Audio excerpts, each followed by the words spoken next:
నమస్తే, welcome to 99 TV. Epstein files చాలా కొత్త కొత్త అంశాలు తెర మీద తీసుకొచ్చింది. అంటే అమెరికాలో జరుగుతున్న నేరాల వెనకాల ఉన్న దృక్పథాలు, అలాగే రాంగ్ థాట్ ప్రాసెస్ ఇవన్నీ మేనిఫెస్ట్ అవుతున్నాయి. సెనేట్కి పిలిచి అక్యూజ్ని వాళ్ళు గంటల తరబడి విచారిస్తున్నారు, which we're not having here. మన ఎకోసిస్టంలో, మనం అతిపెద్ద ప్రజాస్వామ్య దేశంలో ఇలాంటి సిస్టమ్ లేదు. కానీ అతి పురాతన ప్రజాస్వామ్య దేశంలో ఆ సిస్టమ్ ఉంది, కంటిన్యూ అవుతుంది, which we have to appreciate. ఒకటి. దీంతోపాటు ఎప్స్టీన్ తీసుకొచ్చిన చండాలాలకి కంటిన్యూషన్గా sugar daddies, sugar mummies and ఇవన్నీ కూడా ఇవాళ తెర మీదకి వచ్చాయి. సరే, అసలు అంశం ఎలాగో సెనేట్ చూసుకుంటుంది. ఈ అంశాలు వీటి మీద మనకి సమగ్ర విశ్లేషణ అందించడానికి మనతో ఉన్నారు IRSC officer and academic expert, education expert as well, కొన్ని వేల మందికి కెరీర్ గైడెన్స్ ఇచ్చిన డాక్టర్ సతీష్ గారు. నమస్తే అండి. సరే, ఎప్స్టీన్ ఫైల్స్ సరే, ఆ మెయిన్ నేరం అదంతా ఆయన గర్ల్ ఫ్రెండ్ చేసుకుంటూ వచ్చిన నేరాలు. ఆవిడని మాన్స్టర్ అని పిలుస్తారట అక్కడ. ఏ స్థాయిలో ఆవిడ నేరాలు పాల్పడిందో ఇతను కూడా మాన్స్టర్ కొట్టాలని ఉంటాడు. సరే, ఆత్మహత్య చేసుకున్నాడా, చంపేస్తాడు, అది ఆ ఇన్వెస్టిగేషన్. బట్ మనం ఇప్పుడు మాట్లాడుకున్న ఈ కాంటెక్స్ట్ చూడండి. అంటే ఇది బయటకు వచ్చింది కాబట్టి తెలిసింది, ఇలా బయటికి రాని ఎన్ని ఉంటాయి. డెఫినెట్గానే. అంటే ఈ పర్టికులర్ కాంటెస్ట్లోంచి మనం అర్థం చేసుకోవాల్సింది ఏంటంటే, సరే జరిగింది, అతను చేశాడు, అది అమెరికా కాబట్టి నడిచింది, ఇవన్నీ కామనే అని రకరకాలుగా మనం జనాలు దాన్ని అనాలిసిస్ చేసుకోవచ్చు. బట్ కాకపోతే దురదృష్టవశాత్తు ఈ టైప్ ఆఫ్ కల్చరు భారతదేశంలోకి రావడం, ముఖ్యంగా ముంబై, ఢిల్లీ, బెంగళూరు వరకు పాకడం, నెమ్మదికి ఇప్పుడు హైదరాబాద్ సిటీకి కూడా రావడం అనేది ఏదైతే ఉంటుందో, ఇది ఈ టైప్ ఆఫ్ కల్చర్ ఏదైతే ఉందో, అంటే ఈ షుగర్ డాడీసో లేకపోతే షుగర్ మమ్మీసో లేకపోతే ఈ రకమైన సార్ అది అంటే ఏమి లేదండి. అంటే ఫర్ ఎగ్జాంపుల్ ఏదో కంపెనీ ఉందండి, జాబ్ కావాలి, ఉదాహరణకి ప్రమోషన్ కావాలి, లేకపోతే మంచి సీటు కావాలి, అక్కడ ఉన్నటువంటి ఎండిఓ, సిఈఓనో లేకపోతే సంథింగ్ ఎవరో కొంచెం మంచి పొజిషన్ ఉన్న వాళ్ళతో వాళ్ళ ఉండి అవసరాలు వాళ్ళకు ఉంటాయి, అంతే కదండి. వాళ్ళు ఆల్రెడీ సెటిల్ కాబట్టి వాళ్ళ అవసరాలు వాళ్ళకు ఉంటాయి. సో డేటింగ్ సేమ్ ఏజ్ కాకుండా డిఫరెంట్ ఏజ్ గ్రూప్తో డేటింగ్ అనేది ఏంటి, దాన్ని అందుకని ఈ పేర్లో షుగర్ మమ్మీ, షుగర్ డాడీ అంటే స్వీట్. ఓకే, అది. సో కొంతమంది ఈ టాప్ పొజిషన్లో ఉన్నటువంటి కంపెనీస్లో ఉన్నటువంటి గర్ల్స్ లేకపోతే ఎంప్లాయీస్, పెద్దవాళ్ళు ఎవరైతే ఉంటారో, లేకపోతే కుర్రాళ్ళు ఉంటారు, ఎవరో కొత్తగా జాయిన్ అయిన కుర్రాళ్ళు, ఆ రిలేషన్స్ కానీ, ఈ కల్చరు యాక్చువల్గా ఏంటంటేనండి ఒక 5-6 years బ్యాక్ వచ్చింది, బట్ హైదరాబాద్కి లేదు. బట్ నెమ్మదిగా ఈ లాస్ట్ 1 year నుంచి హైదరాబాద్లో కూడా స్టార్ట్ అవ్వడం, దానికి సంబంధించి కూడా కొన్ని కేసులు రిజిస్ట్రేషన్ అవ్వడం, కొన్ని బయటికి రావడం అనేది ఈ మధ్యకాలంలో ఎక్కువగా. ఎలాంటి సెక్షన్ కింద అంటే ఏంటంటేనండి, ఈ రిలేషన్స్ బాగున్నంత వరకు డేటింగ్లో బాగుంటుంది. రిలేషన్స్ పోయిన తర్వాత మర్డర్లు కూడా జరుగుతాయి. ఉదాహరణకి మీరు ఎప్పుడైనా గూగుల్లోకి వెళ్ళి చేసినప్పుడు, న్యూయార్క్ సిటీలో రీసెంట్గా జరిగినాయి ఒక 2-3 years వరకు, ఐవీ లీగ్ కాలేజ్, కొలంబియా అంటే చిన్న కాలేజీ కాదు కదా, ఐవీ లీగ్ కాలేజ్లో చదువుతున్నటువంటి ఒక ఢిల్లీ యువతి, 2nd year 1st year అట్లా చదువుతున్న స్టూడెంట్, ఒక మంచి రిచ్ ఎంటర్ప్రైన్యూర్ ఎవరైతే ఉన్నారో, జస్ట్ లైబ్రరీకి వెళ్ళటం, ఆ అమ్మాయిని చూడటం, మాట్లాడటం. ఆ అమ్మాయి చాలా పూర్ ఫ్యామిలీ నుంచి స్కాలర్షిప్తో వెళ్దాన్ని చదవడానికి వెళ్ళింది. వెళితే లైబ్రరీలో ఉంది, నెమ్మదిగా పరిచయం చేసుకున్నాడు. పరిచయం చేసుకున్న తర్వాత కొంచెం దాని పరిచయాన్ని పెంచుకుని ల్యాప్టాప్ ఇవ్వడం, అది ఇవ్వడం, లేకపోతే ఇంకా నీకు బాగుంటుంది, లేకపోతే హాస్టల్ కంటే సపరేట్గా ఎందుకు ఉండకూడదు, New York is costly, very costly. So ఒక ఫ్లాట్ ఇవ్వడం, ఫ్లాట్లోకి వెళ్ళటం, నెమ్మదిగా చూడటం, అట్లా రిలేషన్ పెంచుకోవడం, ముందుకు వెళ్ళటం, అలా వెళ్ళటం. తర్వాత అట్ వన్ పాయింట్ ఆఫ్ టైంలో ఫిజికల్ రిలేషన్కి సంబంధించి ఎక్స్ప్రెస్ చేయడం, తద్వారా ఆ అమ్మాయి కొంత రెసిస్ట్ చేయడం, తర్వాత మరి ఒప్పుకోవడం, తర్వాత ఇతర ల్యాప్టాప్లో వేరే అమ్మాయిలను కూడా ఇలాగ చేస్తాడనే విషయం ఆ అమ్మాయికి తెలియడం, రెసిస్ట్ చేయడం. ఈ అమ్మాయికి ఇంజెక్షన్స్ ఉంటాయి, కొన్ని మనకి తెలియదు, మనకి నచ్చ కూడా ఉంటుంది నిజంగా. ఆ ఇంజెక్షన్ ఇచ్చి ఆ అమ్మాయిని రూమ్లో ఇంట్లోనే పెట్టి చంపేయడం. ఇది ఒక పెద్ద స్టోరీ, క్రైమ్ స్టోరీ ఇది. అంటే అతను షుగర్ డాడీ, అంటే మీకు అర్థమయ్యే భాషలో మనం చెప్పాలంటే, ఈ అమ్మాయి స్టూడెంట్, భారతదేశ స్టూడెంట్ అవడం వల్ల మీకు ఎగ్జాంపుల్ చెప్తున్నాను నేను. గూగుల్ చేస్తే చనిపోయిందండి ఆ అమ్మాయి. ఇలాంటివి అంటే ఇస్తూ ఉంటారా సార్, స్లో డోసేజ్ ఇస్తుంటారా? కాదండి, ఆ అమ్మాయికి తెలిసింది బయటకు వస్తే ఇబ్బంది అవుద్దని ఇంజక్షన్ చంపేశాడు. ఒకటే ఇంజక్షన్ అంటే బాడీ 2 days 3 days అలా ఉండిపోయింది. తర్వాత ఏదో ఇష్యూ అయింది, మొత్తం పట్టుకున్నారు.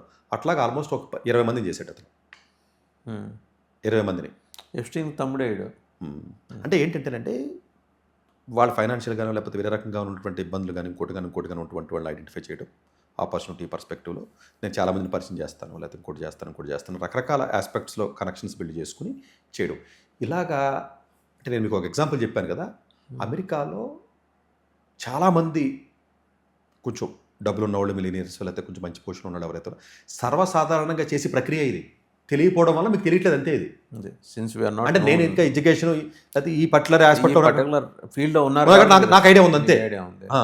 సో అందువల్ల ఏంటంటేనండి ఇప్పుడు ఈ ఫైట్స్ బయటకు వచ్చినంత మాత్రాన వచ్చినాయి కాబట్టి ఇది కొత్తగా కంప్లీట్గా ఏదో సర్ప్రైజింగ్ ఆస్పెక్ట్ కిందో కాదండి. భారతదేశంలో ఎంతమంది పొలిటీషియన్స్కి ఎంతమంది అమ్మాయిలను సప్లై చేసి ఎన్ని విషయాలు మీకు కొన్ని బయటికి రాలేదని మీరు అనుకుంటున్నారు? మీరు వెళ్ళదా ఏంటి? చాలా చాలా చూసారు కదా మీరు కూడా గత 10 ఏళ్లలో. కాకపోతే అప్పుడు ఒకటి రావడం వల్ల దాని గురించి ఎక్కువగా లోతుగా మీరు నిజంగా కేసు ఇన్వెస్టిగేషన్ చేస్తే అక్కడ కూడా 30-40 వచ్చి ఉండేవి. ఆ ఒకటే కేసు కాబట్టి మీరు దాన్ని సీరియస్గా పట్టించుకోవట్లేదు కాబట్టి మీకు తెలియట్లేదు అంతే. ఇది షుగర్ డాడీస్, షుగర్ మమ్మీస్ అంటే వాళ్ళు పెద్ద ఏజ్లో 40-45 ఏళ్ళ ఏజ్లో ఉన్న ఆడవాళ్ళకు కూడా ఈ కుర్రోళ్ళు ఎవరైతే జాయిన్ అవుతారో జాబుల్లోనూ లేకపోతే పాకెట్ మనీ ఎవరికైతే కావాలో వాళ్ళు కావాలి, వాళ్ళతో డేటింగ్ రివర్స్ అయ్యి ఇప్పుడు బేసికల్గా ఈ దరిద్రం మన దేశానికి వచ్చేసింది, హైదరాబాద్ కూడా వచ్చేసింది. ఎందుకు వచ్చింది? రీజన్ ఏంటంటే ఒకటి ఆపర్చునిటీస్ తక్కువ, పాకెట్ మనీ ఉండదు. కొంతమంది చదువుకునే స్టూడెంట్స్ ఉంటారు, పాకెట్ మనీ ఉండదు. మరి కోలివింగ్ ఎలా వచ్చింది హైదరాబాద్లో? కోలివింగ్ అంటే మరి కాన్సెప్ట్ ఏంటి? ఎవడో జాబ్ చేసిన ఉంటాడు, స్టూడెంట్ కూడా కలిసే ఉంటున్నారు కదా. ఇంట్లోనేమో నేను ఎక్కడో హాస్టల్ ఉన్నానని చెప్తారు, లేకపోతే ఎక్కడో వేరే చోట ఉన్నాను, లేకపోతే రూమ్లోనే ఓన్లీ గర్ల్స్వే ఉన్నాం, లేకపోతే ఓన్లీ బాయ్స్ ఉన్నాం అని చెప్పి అబద్ధాలు చెప్తున్నారు. అంటే ఎవ్రీథింగ్ ఏంటంటే ఆపర్చునిటీ లేకపోవడం. నీతిగా బతికితే 20,000 జీతం అండి హైదరాబాద్లో, పెద్ద స్కిల్ లేనోడికి. ఇట్లాంటి పనులు చేస్తే ₹1,00,000 లగ్జరీ. ఈ టీవీ సీరియల్లో టీవీలు లేకపోతే ఇలాంటి కల్చర్ మీకు కోలివింగ్ కల్చరు ఇది ఎప్పుడైతే మీకు హైదరాబాద్లోకి వచ్చిందో కల్చరు, ఈజీ మనీకి ఎంటర్టైన్మెంట్కి జలసాలకి అలవాటు పడ్డ ఏ మనిషి అయినా టీనేజ్లో ఉన్నవాడు, అబ్బాయి అమ్మాయి పక్కన పెట్టండి, ఎవడైనా షార్ట్ మెథడ్ ఈజీ మెథడ్ ఇంతకంటే బెస్ట్ మెథడ్ ఏంటి అన్న ఆలోచనలోకి ఈ యూత్ వెళ్ళడం, దాన్ని మిగతా వాళ్ళు దాన్ని ఆసరాగా చేసుకోవడం అన్నటువంటి కల్చరు ఎక్స్ప్లాయిట్ చేయడం, ఆ కల్చర్ వచ్చింది. ఇది వాళ్ళు ఎక్స్ప్లాయిట్ చేసుకోవడం కాబట్టి వాళ్ళని తిడుతున్నారు కదా మీరు. నేను ఆ యాంగిల్లో చూడట్లా, చాలామంది ఆ యాంగిల్లో చూస్తున్నారు కదా, నేను ఆ యాంగిల్ చూడట్లేదు. అసలు వీళ్ళ ఎందుకు వెళ్తున్నారన్న వీళ్ళు కష్టపడి చదివి కష్టంతోనో తల్లిదండ్రులు పెంచారు కదా, కష్టపడి చదివి పద్ధతిగా ఉందామని అనుకోకుండా వీళ్ళే వాళ్ళని రెచ్చగొట్టి వీళ్ళే అవసరమైతే reverse. It doesn't mean that అన్ని సందర్భాల్లోనే ఈ టాప్లో ఉన్న పీపుల్ పెద్దోళ్ళు అమ్మాయిల్ని ట్రాప్ చేస్తారన్న తప్పు. It can be reverse also. అంటే did you find any such kind of instances in Hyderabad అండి? మీకు ఈ 2-3 కేసులు రిజిస్టర్ అయినాయండి. ఇప్పుడు ఎందుకు రిజిస్టర్ అయినవి తక్కువ ఉంటున్నాయి, మిగతా ఎందుకు ఉండట్లేదు? రీజన్ ఏంటంటే అది మర్డర్ జరగాలి, లేకపోతే క్రైమ్ అవ్వాలి, అప్పుడే బయటకు వస్తుంది, లేకపోతే ఎందుకు వస్తుంది? సో ఇలాంటి మర్డర్స్ 2-3 జరిగినాయి, రిజిస్టర్ అయినాయి. ఇంకా మీకు ఇంకానండి ఇప్పుడు చాలామంది ఎంప్లాయీస్ లేకపోతే ఇలా ఉంటారు కదండి, ఇవన్నీ ఎలా ఉంటాయంటే విత్ ఇన్ ద కంపెనీలో జరుగుతూ ఉంటాయి. రిలేషన్స్ బాగున్నది బాగానే ఉంటాయి, రిలేషన్స్ బాగాలేదు అనుకోండి నెక్స్ట్ మళ్ళీ గొడవ. కాకపోతే షుగర్ మమ్మీ షుగర్ డాడీ గొడవలు ఎందుకు బయటికి రావు అంటే ఏజ్ డిఫరెన్స్, పెళ్ళి అయిపోయి ఉంటుంది, వాళ్ళు పెద్ద పిల్లలు కాబట్టి వీళ్ళు ఎక్స్పెక్టేషన్స్ ఏ ఉండేవాళ్ళ మీద మ్యారేజ్. ఇప్పుడు మిగతా క్రైమ్స్ ఎందుకు బయటకు వస్తుందో తెలుసా? మ్యారేజ్ చేసుకోలేదనో, ఇప్పుడు మామూలు ఏజ్ గ్రూప్ ఉంటే ఏముంటుంది, మ్యారేజ్ చేసుకోలేదని అడుగుతాడు, గొడవ అవుద్ది. ఇదేంటి మన ఇద్దరు రిలేషన్స్లో ఉన్నాం కదా 5 ఏళ్ళ నుంచి మ్యారేజ్ ఎందుకు చేసుకోలేదు నన్ను, లేదా పెళ్ళైంది ఎందుకు అబద్ధం ఆడేవు నాతోను, ముందు పెళ్ళైంది ఎందుకు చెప్పలేదు నాతోను, లేకపోతే నువ్వు వేరే గర్ల్ ఫ్రెండ్తో ఎందుకు వెళ్తున్నావు, వేరే బాయ్ ఫ్రెండ్తో ఎందుకు వెళ్తున్నావు అంటారు కదా. ఇక్కడ ఎలా ఉండదు ఈ రిలేషన్స్లో. ఈ రిలేషన్ ఎలా ఉండదు తెలుసా? నువ్వు ఎంతమంది అయినా ఉండే రిలేషన్స్ నాకు సంబంధం లేదు, నువ్వు ఎంతమందితో రిలేషన్స్ నాకు సంబంధం లేదు, నీ పర్సనల్ లైఫ్ నా పర్సనల్ లైఫ్ సంబంధం లేదు, నేనేం చేస్తాను నీకు అనవసరం, నేనేం చేస్తాను నీకు అనవసరం. ఎవరికి ఎలాంటి రెస్ట్రిక్షన్స్ లేకుండా ఉన్న రిలేషన్ ఇది షుగర్ మమ్మీ షుగర్ డాడీ. అందు గురించే ఈ గొమ్ముడు బయటికి రావు. ఫర్ ఎగ్జాంపుల్ వీడికి ఇంకో రిలేషన్ ఉంది, ఈ అమ్మాయి పట్టించుకోదు, ఎందుకని నా పర్పస్ ఇది, నా డేటింగ్ నా పర్పస్, నాకు డబ్బులు కావాలి కాబట్టి నేను ఎలా ఉన్నాను, నా డబ్బులు నాకు ఇచ్చాను, నువ్వేం చేసుకుంటూ చేసుకో. ఇతనే ఉంటాడు నా వరకు నువ్వు నీ పర్సనల్ లైఫ్ నాకు సంబంధం లేదని ముందే క్లియర్ కట్గా మాట్లాడుకుని ఒక అగ్రిమెంట్, ఒక ఓరల్ అగ్రిమెంట్ కింద రన్ అవుతున్నటువంటి రిలేషన్స్ అండి. ఓకే, మీకు అర్థమైంది? మిగిలిన దానికి దీనికి ఉన్న డిఫరెన్స్ అది. హైదరాబాద్లో ఇలాంటి రిలేషన్స్ అలామింగ్గా ఏమన్నా కనిపిస్తున్నాయా? కనిపిస్తున్నాయండి. ఎందుకంటే నేను మేజర్గానంటే ఈ కోలివింగ్ హాస్టల్స్ వచ్చిన తర్వాత అంటే ఈ సుప్రీంకోర్టు ఏ ముహూర్తాన జడ్జిమెంట్ ఇచ్చిందో తెలియదు కానీ దాన్ని రకరకాలుగా ఇంటర్ప్రిట్ చేసుకుంటారు జనాలు. ఇంటర్ప్రిట్ చేసుకుని ఎవరు వచ్చి ఏ హాస్టల్లో ఎవరెవరు కలిసి ఉంటున్నారో తెలియదు. ఎప్పుడైతే మీరు పబ్లిక్ చేసేసారో దాన్ని, చాలా కోలివింగ్ హాస్టల్స్లో ఎంప్లాయీస్ స్టూడెంట్స్, చిన్న ఎంప్లాయీస్ పెద్ద ఎంప్లాయీస్ ఒకే చోట ఉంటున్నారు. కంపెనీలో బాసు, కంపెనీలో ఉన్న ఎంప్లాయ్. ఓకే. ఇది ఎలా ఇంకోటి చూడండి, డ్రగ్స్. అంటే మీరు అనొచ్చు ఇవి ఎలా జరుగుతున్నాయి ఏంటి, అందరూ ఒప్పుకుని చేస్తున్నారు, ఒప్పుకుని చేయట్లేదు, అందరికి ఇష్టం ఉంటుంది కదా అని రకరకాలుగా అంటారు కదా. ఫస్ట్ జరిగేది ఏంటి తెలుసా? డ్రగ్స్ అలవాటు చేస్తున్నారు. కాదండి, డబ్బున్నవాడు ఫస్ట్ ఒకటి అలవాటు చేస్తాడు అంతే, డైరెక్ట్గా. మీరు అన్నట్టు ఈ ఫేవరిజం ఇప్పుడు ఉండదండి లాస్ట్లో. అంటే ఫస్ట్ ఒకటి అలవాటు చేస్తాడు, సరదాగా ఏసీ ఫ్లైట్లు తిప్పాడండి 3 సార్లు అనుకుందాం. అయితే మందు, అయితే డ్రగ్స్, కంఫర్ట్, గిఫ్ట్స్. ఒక 6 నెలల తర్వాత వదిలేస్తే ఎలా ఉంటుంది అమ్మాయికి లేదా అబ్బాయికి అని? చూన్ అయి ఉంటారు కదా, మళ్ళీ కావాలని డిమాండ్ వస్తుంది. అప్పుడు దెన్ కాన్ఫ్లిక్ట్, కాన్ఫ్రంటేషన్ అది జరుగుతుంది అంతే తప్ప ఇట్స్ నాట్ దట్ ఏదో స్టార్టింగ్లోనే జరగడం అనేది. స్టార్టింగ్లో జరిగి తక్కువ ఉంటాయి, ఫేజ్డ్ మేనర్లో జరుగుతుంది. స్టార్టింగ్లో జరిగి తక్కువ ఉంటాయి. ఇది సినిమాలో arrest these kind of happenings అంటే కాదండి. ఒకటి ఇప్పుడు గవర్నమెంట్ తీసుకోవాల్సినటువంటి జాగ్రత్త ఇప్పుడు ఎందుకంటేనండి, ఒక మనిషికి, ఇద్దరు మనుషులకి మధ్యన ఉన్న స్వార్థానికి సంబంధించిన ఆస్పెక్ట్ కాబట్టి ఎవడో దీన్ని కంట్రోల్ చేయలేడు. నీ దగ్గర ఇది లేదు, నీ దగ్గర ఇది ఉంది. ఒకటి నీ దగ్గర లేదు, ఇంకొకటి నీ దగ్గర ఉందండి, దీన్ని ఎవడు ఆపగలడు?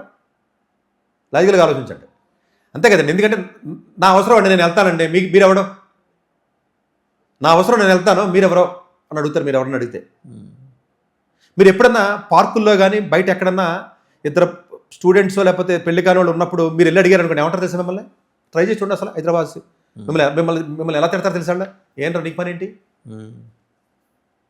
మా ఇష్టం, మేము మేజర్లు అయ్యాం కదా ఏంటి? పోలీసు వాళ్ళని కూడా తిట్టేస్తున్నారు వాళ్ళు.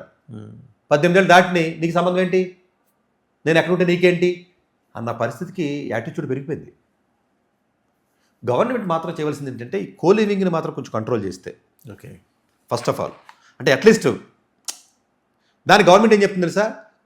కోలివింగ్ ఇవ్వకపోతే ఇంకా క్రైములు ఎక్కువ జరుగుతాయి, ఇంకా రోడ్ల మీద జరిగిపోతాయి ఇవన్నీ, అది ఉంది కాబట్టి బెటర్ అని చెప్తున్నారు. ఒక యాంగిల్ జస్టిఫికేషన్. ఇంకా దానికంటే గవర్నమెంట్ జస్టిఫికేషన్ ఇంకోటి ఉందా? అంతే. సో డెఫినెట్గా ఇది ఇప్పుడు ఈవెన్ మీకు ఏదైతే మనం యూఎస్లో ఇప్పుడు జరిగినటువంటి తంతు ఏదైతే జరుగుతుందో బయటకు వచ్చింది కూడా తెలిసిందండి. మరి లేకపోతే ఎప్పుడో 2010 లేదా 2008 అప్పుడే కదండి, అప్పుడు ఎప్పుడు జరిగినాయి కదండి ఇవన్నీ, అంతే కదండి. తర్వాత అంటే ఆయన చనిపోయి పక్కన పెట్టండి, ఇప్పుడు బయటకు వస్తున్నాయి కదా. ఇట్లాంటివి జరగకుండా ఉన్నవి చాలా దేశాల్లో చాలా చోట్ల నడుస్తున్నాయి. ఇప్పుడు సినిమాలో కాస్టింగ్ కావచ్చు అని చెప్తున్నారండి, మరి అది లేదేంటి పబ్లిక్గానే? అక్కడ కూడా అంతే కదండి. ఏజ్ డిఫరెన్స్ ఏమో నిర్మాతకి, డైరెక్టర్కి, హీరోయిన్లకి, లేకపోతే సైడ్ క్యారెక్టర్ ఆర్టిస్టులకి, సీరియల్లో యాక్ట్ చేసే వాళ్ళకి ఏంటి సంబంధం? మరి జరుగుతున్నాయి కదా. అదొక రూపం ఆ ఇండస్ట్రీకి. ఐటీ ఇండస్ట్రీ ఇప్పుడు హెచ్ఐవి ఎక్కడ ఎక్కువ ఉందని సర్వే చేసి చెప్పారు రీసెంట్గా. ఐటీ ఇండస్ట్రీలో పులిరాజా హెచ్ఐవి ఎక్కువ జరిగింది ఇదే మోస్ట్లీ. అందులో హైదరాబాదు 2వ ప్లేస్లో ఉందని చెప్పేసి రీసెంట్గా ఇచ్చిన రిపోర్ట్లో ఏం చెప్తుంది? హెచ్ఐవి మీకు హైయెస్ట్ ఎక్కడ ఉంది ఐటీ ఇండస్ట్రీ అని చెప్తున్నారు, పబ్లిక్ రిపోర్ట్లో చెప్తున్నారు కదండి. మరి ఎలా వచ్చింది మరి ఐటీ ఇండస్ట్రీలోకి హెచ్ఐవి ఎలా వచ్చింది? మరి ఇవన్నీ మీకు క్లియర్ కనపడుతున్నాయి కదా. సో డెఫినెట్గా ఏంటంటే మేబీ లీగల్ సిస్టమ్ కొంచెం స్ట్రాంగ్గా ఉండి అంటే జ్యుడిషియరీ డిసిషన్స్ ఎలా ఉంటాయంటే మన ఇండియాలో అంటే ఒక వర్గాన్ని ఇబ్బంది పడుతుందని మీరు జడ్జ్మెంట్ ఇస్తే దాన్ని ఇంకొకటి మిస్యూజ్ చేసేస్తున్నాడు. మీకు ఒక ఫ్లెక్సిబిలిటీ ఇచ్చారనుకోండి, దాన్ని ఇంకొకటి మిస్యూజ్ చేస్తాడు. అదే దాన్ని ఇంకొకటి అడ్వాంటేజ్ తీసుకోండి. ఇప్పుడు అదే జరుగుతుందండి, ఇప్పుడు అదే జరుగుతుంది కదా. So really these are all the aspects we need to డెఫినెట్గా అంటే ఇప్పుడు ఈవెన్ అమెరికా వెళ్ళిన చాలామంది స్టూడెంట్స్కి పాపం జాబులు లేక ఇబ్బంది పడి వేసాలు లేక ఏదో దొంగ పేరోల్స్ రన్ చేసుకుంటూ బతుకుతున్నటువంటి స్టూడెంట్స్ ప్రాస్టిట్యూషన్స్ అమెరికాలో టెక్సాస్లోనూ లేకపోతే మినిసోటాలోనూ లేకపోతే ఈవెన్ ఫ్లోరిడాలోనూ దొరికితే అందులో ఇండియన్స్ ఉండడం చాలా బాధాకరం, దాంట్లో తెలుగు వాళ్ళు ఉండడం ఇంకా బాధాకరం. నిజం. మీరు ఒక్కసారి గూగుల్ చేయండి, ఎన్ని ఎగ్జాంపుల్స్ కలితే అన్ని చాలా వీడియోలు కూడా చేశాను, చాలా చేశాను వీడియోలు.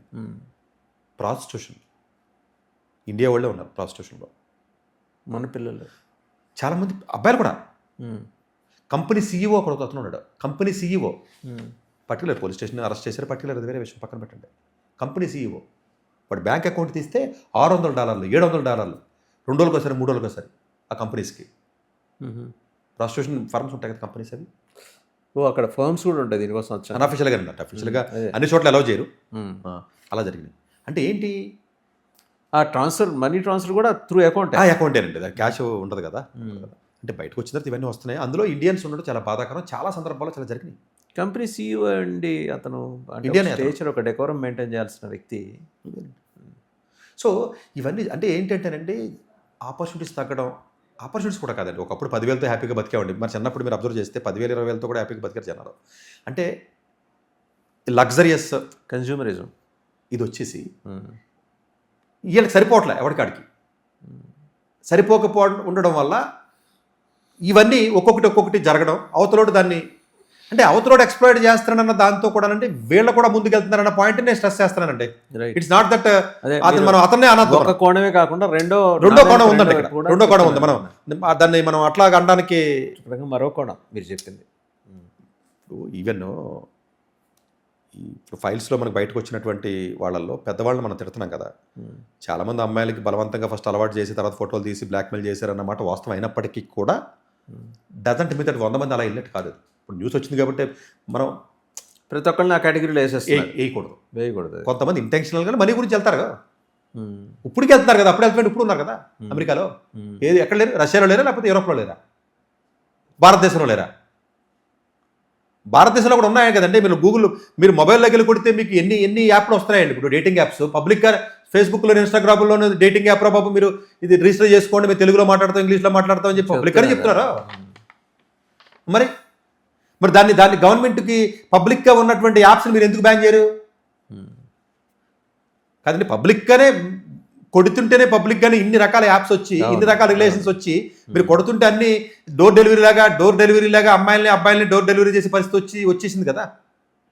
ఇప్పుడు అబ్బాయిలు కూడా మీరు రివర్స్ అండి. ఇప్పుడు హైదరాబాద్ సిటీలో అమ్మాయిలు బుక్ చేసుకుని అబ్బాయిలను కూడా వెళ్ళి సిస్టమ్ వచ్చేసింది కదా. చిత్రం చూడండి, బ్రహ్మం గారు చెప్పినట్టుగా ఇక్కడ కూడా ఉంది హైదరాబాద్లో. ఈవెన్ థర్డ్ జెండర్స్ కూడా కాల్ బాయ్స్ చాలా మంది రిచ్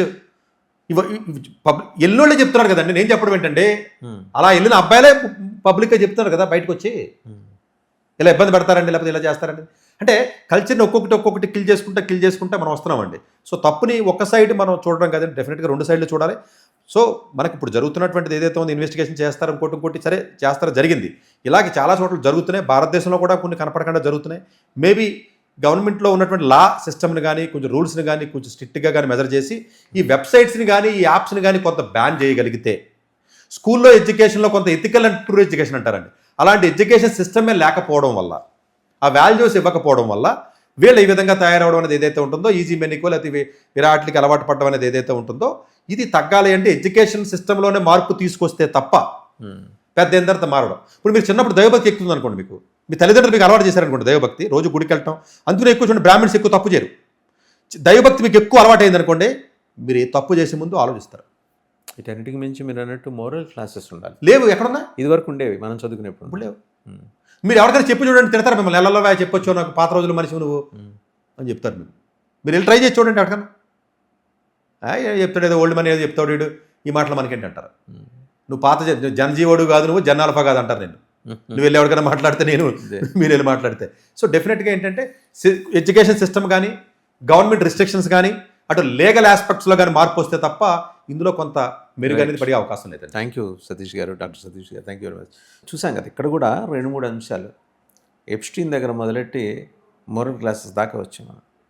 ఎప్స్టీన్ అలా ఎందుకు ఎదిగాడు, వాడి నేపథ్యం, వాడు ఒక ఐలాండ్ కొని అక్కడ నేర ప్రవృత్తి కోసం ఒక సామ్రాజ్యాన్ని సృష్టించుకొని ఎదిగాడు. సరే, చివరికి చచ్చిపోయాడో చంపేశారో తెలియదు. సబ్సీక్వెంట్గా ఇన్ని సంవత్సరాల తర్వాత ఆ ఫైల్స్ బయటకు వస్తున్నాయి.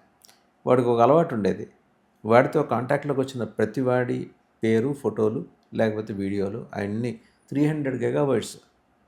అసలు ఒక 5-6 నెలలు పడుతుంది అవన్నీ. అది కూడా డిపార్ట్మెంట్ ఆఫ్ జస్టిస్ కూడా చాలా జుడిషియస్గా కొన్ని పేర్లే అప్పుడప్పుడు కొన్ని ఫైల్స్ బయటికి పంపిస్తూ ఉంది. అది కూడా టార్గెటెడ్ ఆడియన్స్కి, వాళ్ళ ఎంపీలకే, అదే వాళ్ళ కాంగ్రెస్ మెంబర్స్కి.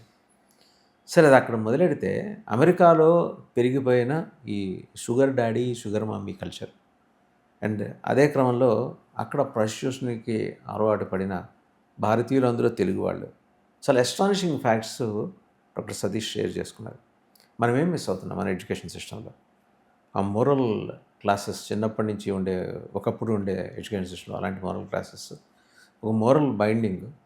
మనం సమాజంలో ఉన్నాం, సమాజానికి ఒక స్పృహ ఉంటుంది, ఆ స్పృహకి లోబడి మనం పనిచేయాలని చెప్పే నైతిక విలువలు బోధించే టీచర్స్, వీళ్ళందరినీ మనం మిస్ అవుతున్నాం. ఇది రెండో అంశం. దీంతోపాటు జస్టిస్ సిస్టమ్ని అమెరికాలో ఇవాళ నేరం చేసిన వాడు ఏ స్థాయిలో ఉన్నా వాడు వచ్చి ముందు నుంచుంటున్నాడు అక్కడ. సెనేట్ పిలిస్తే వచ్చి నుంచున్నాడు. మనకు అది ఉందా? లేదు. దాన్ని మనం బిల్డ్ చేసుకోవాలి. వాడిని ఎంతసేపు తిట్టడం కాదు, వాడి దగ్గర ఉన్న మంచి ఏంటో కూడా మనం తీసుకోవాలి. అండ్ ఇక్కడ మన పిల్లలు, ప్రత్యేకించి భారతదేశానికి చెందిన వాళ్ళు వెళ్ళి అటువంటి ఆ షుగర్ డాడీ షుగర్ మమ్మీ కల్చర్కి బలైపోతున్నారా, వాలంటరీగా వెళ్తున్నారా అనేది కూడా తెలుసుకోవాల్సిన బాధ్యత తల్లిదండ్రులు ఉంది, సమాజానికి ఉంది. ఈ 3 అంశాలని క్రోడీకరించి డాక్టర్ సతీష్ విశ్లేషణ అందించారు. Thank you very much sir. Thank you అండి.